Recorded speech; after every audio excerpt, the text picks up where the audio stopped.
Hello friends लता since ब्लगলৈ সকলোকে স্বাগতম আৰু সকলোৰে ভালে নহয় আশা কৰো সকলো ভালে আছে আৰু মোৰ বৰ্তমান ভাল এয়া দেখিছেনে মই ঘপককৈ ভিডিওটো মই মাংস বনাই আছো কুকুৰা মাংস ঘপককৈ ভিডিওটো বনালো নিমখ হালধি তেল চেল দিয়া হ'ব নেদেখুৱালো মনত পৰিলে মানে সেইকাৰণে পটককৈ ভিডিওটোকে বনাই দিছো এটা ধুনিয়াকে ফ্ৰাই কৰি লৈছো আলু চালু সকলো মানে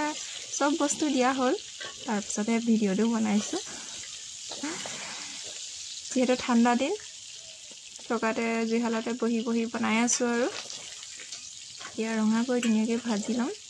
তাৰ পিছত গ্ৰেভি দৰে বনাম তাৰপিছত গৰম পানী কৰি থোৱা আছে গৰম পানী অকমান ৰঙা ফ্ৰাই হোৱা যেন দেখিলে মানে তাৰ পিছত আৰু গৰম পানী দি দিম আৰু মছলা সছলা একো ব্যৱহাৰ কৰা নাই আদা নহৰু বাহিৰে একো মছলা ব্যৱহাৰ কৰা নাই আমি আৰু মছলা খাব নোৱাৰো মছলা যেহেতু আমি নেখাও খালে মানে পেট বেয়া কৰে সেইকাৰণে আমি অকল আদা নহৰু বাহিৰে একো দিয়া হোৱা নহয় দেখিছেনে ৰঙা পৰিছে গৈ তাৰপিছত পানী অকমান দি দিম সবজি তেনেকে পানী দিবলৈ হলে মানে সদায় গৰম পানী দিব লাগে তেতিয়া সোৱাদটো অকমান বেছিকৈ হয় আৰু দেখিছেনে কলিজা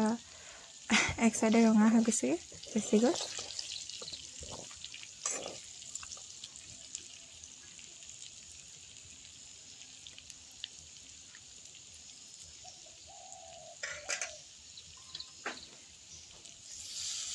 এতিয়া মই গৰম পানী কৰি থোৱা গৰম পানীখিনি দি দিছো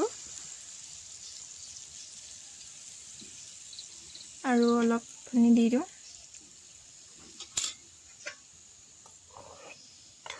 এতিয়া অকমান লাৰি কৰি ঢাকি দিম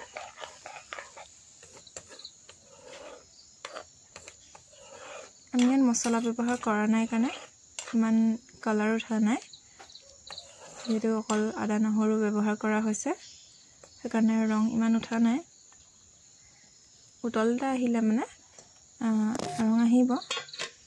এটা মই ঢাকি দিছো ইয়া উতলি আছে যেহেতু ঠাণ্ডা হৈছে ঠাণ্ডাত মানে জুই হালৰ পৰা উঠি আহিবলৈ মনে নোযোৱা হৈছে বহিয়ে আছো সবজি নোহোৱালৈকে বহিয়ে আছো আৰু মই এটা আলু ভিজিছে নাই তাকে চাইছো আলুবোৰ ধুনিয়াকৈ কিছুমান ভাঙি দিব লাগিব তেতিয়া ধুনিয়াকৈ গ্ৰেভি হৈ যাব ডাঠ হৈ যাব আৰু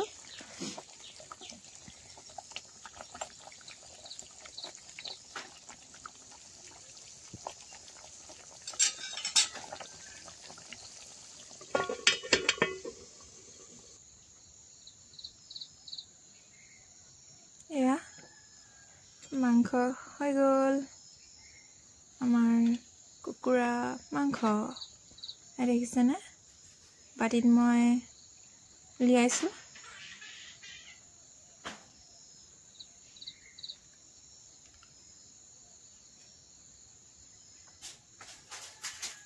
গৰমে ধোঁৱা ওলাই গৈছেগৈ এতিয়া আমি ভাত সাজ খাম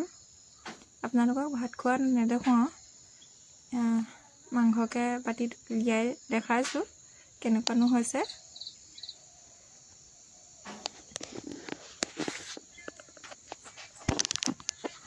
কলিজা পিচ লৰাটোৱে খাম বুলি কৈছে লৰাটোলৈ উলিয়াই দিছো বাটিত আৰু আপোনালোককো দেখুৱাই দিছো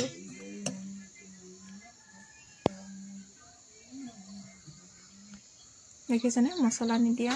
ইমান ৰং নাই তথাপিও খাবলৈ কিন্তু বৰ সোৱাদ কেনেনো পালে কমেন্ট কৰি জনাবচোন।